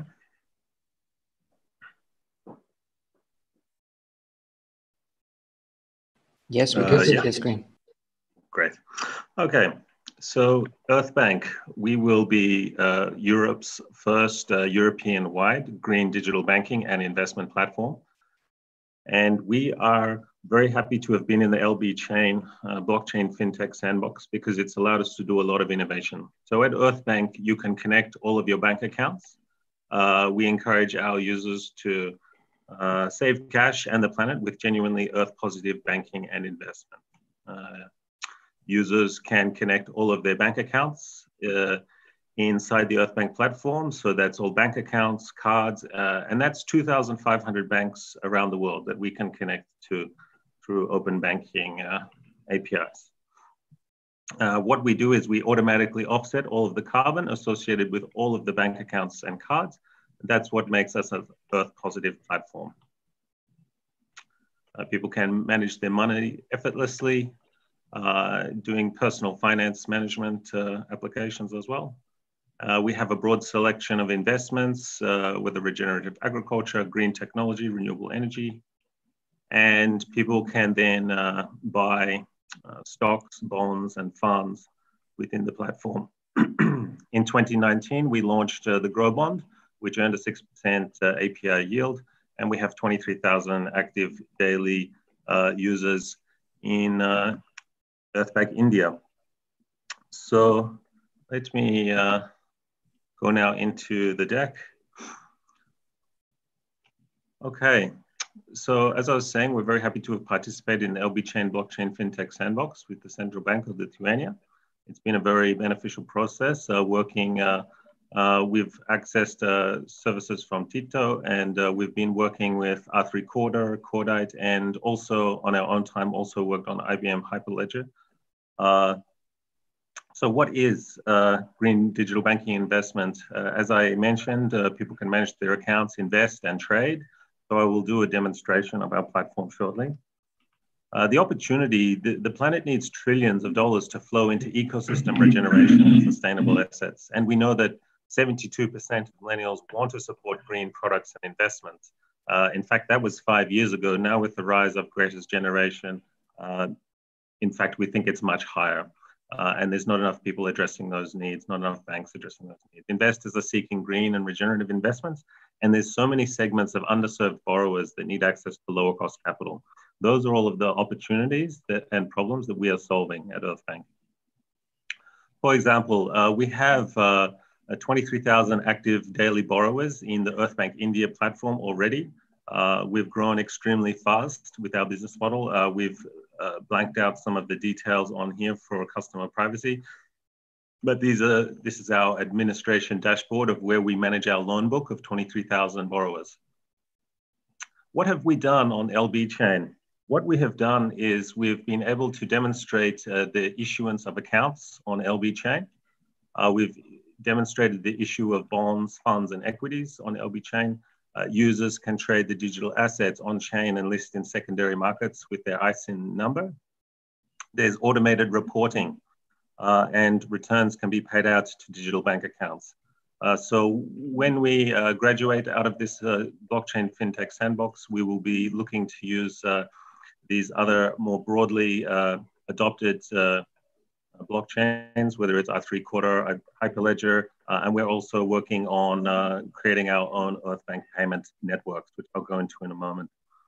We help capital flow into green and sustainable assets. So that's 100% green stocks, bonds, real estates, and funds. I've covered this a little bit already. And basically, yeah, we have the main functionalities of investing, trading, dividends, and our impact is what really counts. So the Grow Bond, for every $100 invested into Grow Bond, it draws down 2 tons of carbon, which is an amazing impact ecologically. There's also a deep social impact by empowering at-risk communities by helping them monetize carbon. So that's what we're also automating, and that's why we're Earthbank. It's all about the impact for the next 10 years to reverse global warming. Market validations, there's already green banks out there. We know they work, but they're not digital green banks. And so that's what we're bringing. And no one brings everything into one platform. We know that there's 1.5 billion underserved borrowers in emerging markets. Fintech has been surging 70% since the pandemic broke out. And we have some wonderful support from people around the world who love the concept. We have a great team who's from the banking and investment world and who have built very large digital asset platforms before and worked in retail banking right through to corporate finance and investment. What has Earthbank learned from the sandbox? Well, we learned, we accelerated our technology development a lot, and it converges blockchain-based banking and payments, sustainable bonds, funds, and real estate assets. And we're very well aligned with the EU 1 trillion Green New Deal for green bond and fund issuance. How did it affect our product development? Well, now we're going to develop this Earthbank payment network. It's been under development for quite a while, and that has been accelerated as a result of the LBChain sandbox. This will provide low-fee payment processing that leverages blockchains, and banks, financial institutions, card payment acquirers will be able to join the Earthbank payment network. Please ask us for partnership details. For future participants, we recommend to have a wide horizon and focus on solving customer problems. Okay, so let me move over now to the demonstration of our app. So now we're inside of the Earthbank app. Right now you can see we're on the invest panel where you can choose your stocks and bonds to invest in, and you have your performance, your portfolio, and your environmental impact. This is where all of your accounts are. Now what I'm going to do is demonstrate purchasing a green bond and trading it in our secondary market. So here we're going to purchase 1,000 units using funds on my account that we've already linked. This is one customer. So we can go now into the market, and we can see that 1,000, just say I've held this green bond for 6 months. It's got an average yield of 6%. And after 6 months, I've got 2 quarterly payouts from the grow bond. And I now want to sell that bond, which gives it a price of about $1.10. I'm going to place that order now. That has now placed the order. You can see that's now a sell order down here. Now I'll move over to a second customer, which is, this is all writing and issuing the green bonds in real time to LBChain, linked to the Bank of Lithuania. So now we can see this sell order here, and we can, this other user can place a buy order, and success. So we have just transacted a green digital bond inside the Earthbank secondary marketplace. So what we're doing here, this can be green bonds, green funds, anything that is in our marketplace, anything that's in our investment portfolio, whether it's stocks and clean energy, renewable energy, bonds, real estate, tokenized real estate funds. It's all possible to trade that within our marketplace. So this, in essence, is what we're doing with Earthbank. We have also worked on a debit card payment. I'll just share that. So this is basically every business using the Earthbank payment network can become a payment terminal. So this is a B2B Earthbank payment network service. People can scan a QR code, they can send the funds and complete a transaction. So this is all part of the Earthbank technology stack. We have our B2B and our B2C different business models, which makes us very versatile and flexible. So yeah, that's a summary of everything we're doing. And for now, I think I can hand it over. We are going to run a crowdfunding campaign. So if you go to our website and come down here, you can sign up for updates and you can join our community. That means you'll receive priority access and early access, lots of information we can share with you. We want to be a community-owned bank, and we're opening up our pre-seed round with investors at the moment. Okay. I think my time is up.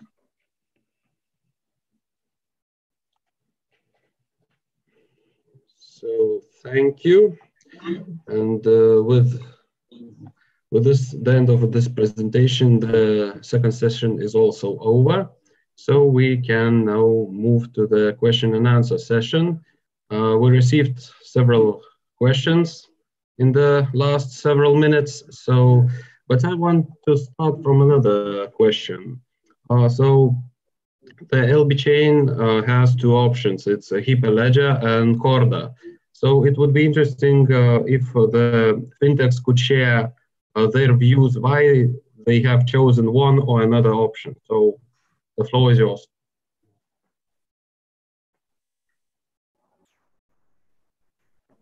Okay, if I may say, Corda, I believe, is really the thing to go when we're talking about our fintech, precisely because we are working with complicated investors, with sophisticated investors that most of them are already on Corda, and that was really kind of the tipping point for the choice. It is the platform already used by much of the financial industry. Yes, maybe for bearing point, this was also one background that we checked what is used in the financial industry, and Corda popped up quite often. And what was also very helpful for us that our development stack for the normal software is running on Java, and this Corda was based on Kotlin. This was also like the skill set we had in our development. That's the main two reasons.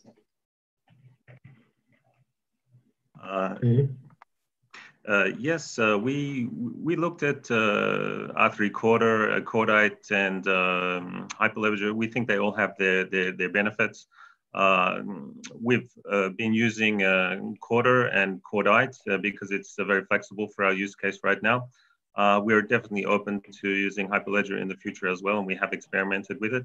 The Earthbank payment network, it makes sense for us to look at Corda and Cordite, and having a core app in the future. So that's for us right now, but we will look at, in fact, our team is working on the International Standards Organization for a cross-blockchain interoperability for green bonds. So we think there's a role for all of the different blockchains.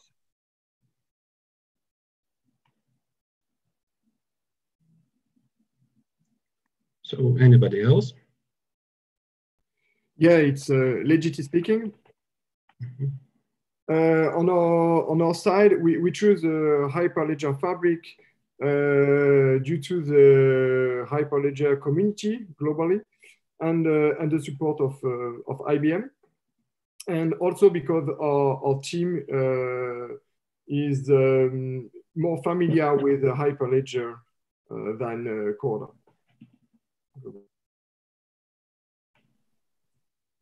I think, if I may add, I think many use cases can be supported by both platforms. So it's really a matter of what you have expertise in. For us, IBM Fabric or Hyperledger Fabric was delivering the performance, reliability, and there were plenty of resources that could get us started deploying our application on Fabric. So that's why we chose Fabric.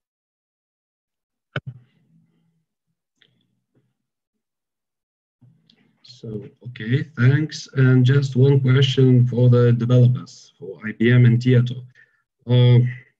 What trends have you seen when the Fintech came to you and started testing in their products in your platform?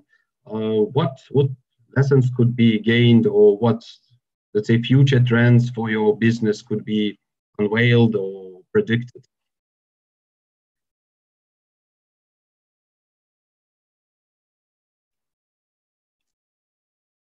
Well, maybe I will start. It's hard to say what trends for the future will be. However, when the fintechs approach our platform, what I can say about that is the fact that Hyperledger Fabric is able to host any kind of a solution which will be deployed there. So we see that.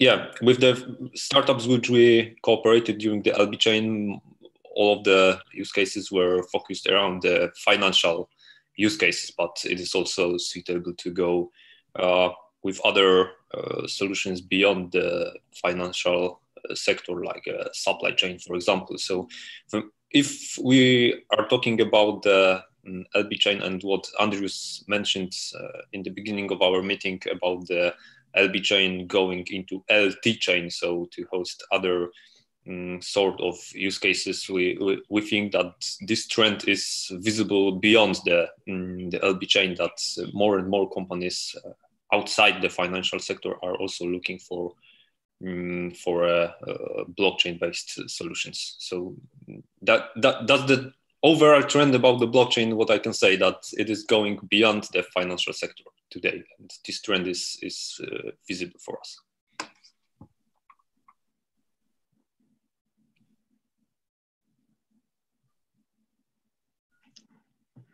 What about Tieto? What trends, lessons, or ideas did you get from that project? Actually, what we saw, we also saw from that smart contract development point of view, we saw very clear patterns that that those solutions, or most of the solutions, follow very similar pattern because they are just financial solutions. So that was not something unique among different fintechs. But on the other hand, we also had those discussions about how to integrate those contracts and solutions into larger networks, and how to reuse services built by other let's say vendors or service providers into sort of building some mashups or mix-ups of the solutions. And even during today's presentation, we saw quite a lot of other services, not only blockchain services, used in the solution. So clearly this networking is a topic, kind of interoperability, not necessarily between different blockchains, but networking and being part of larger networks, that is a trend.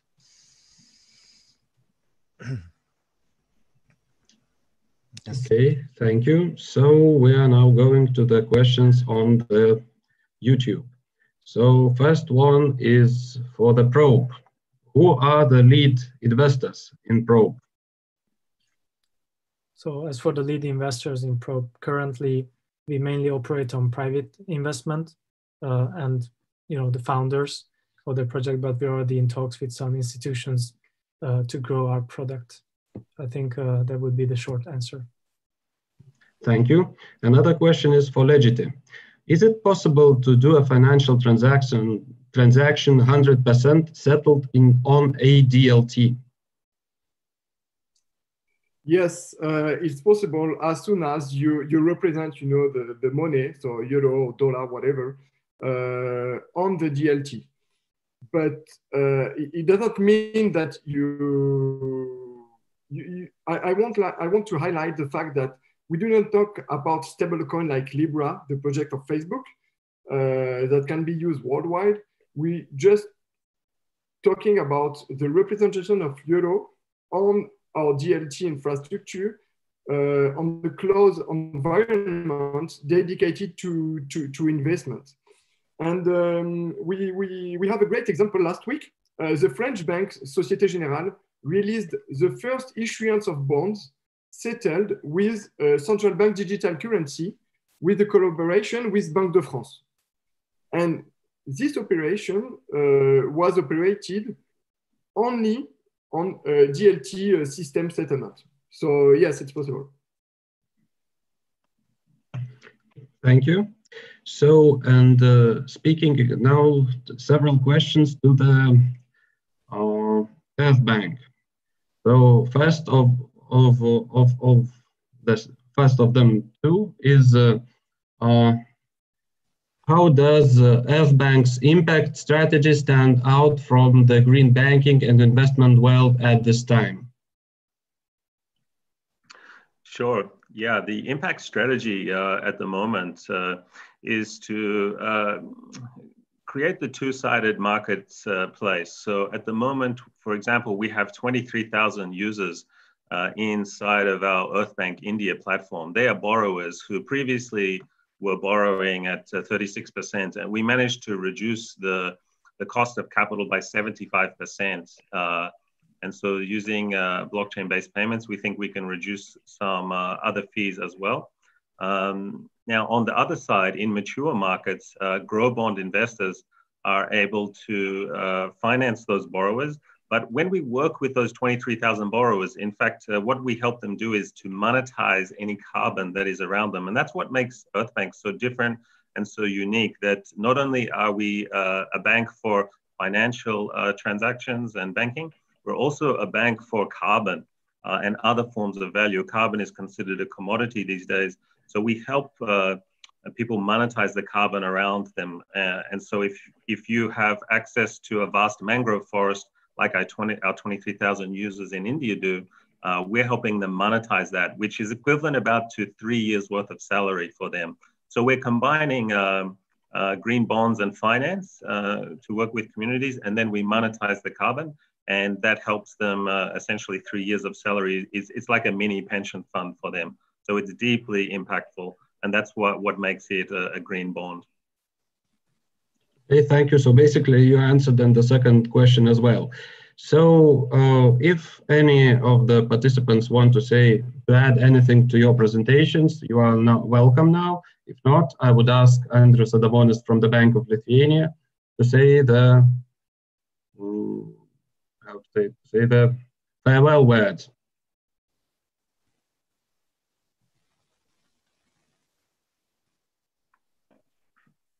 So I hear no comments from participants of the event. So I would like to thank all viewers that watched our event. I would like to say thank you all participants that participated in this event and bring their insights, presented their products, what they achieved, and make a very interesting event to listen, make a discussion about future trends of blockchain even. So it was very interesting journey with all suppliers, with all the fintechs to work, to go through all the R&D process. And we as a Bank of Lithuania, we gained a lot of experience, new insights from the inside of fintech market. Now we can act as a real fintech market partner.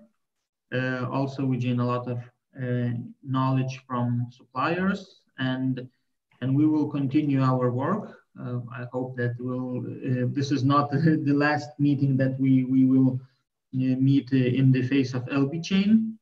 So next meeting probably will be, as I mentioned, in autumn, if quarantine will allow us to meet physically. And we will invite fintechs to participate in production level LBChain. So thank you all again for all who participated and dedicated their effort since the very beginning of the project. Thank you all who participated in this event, and have a nice day and stay healthy, strong, and thank you. So thank you, Andrius. And to add the last few words, all the material of this event will be published in the lb.lt website. If you have any questions regarding LBChain, you can write lbchain@lb.lt. So thank you for everybody and have a nice day. Yeah. Goodbye. Thank you.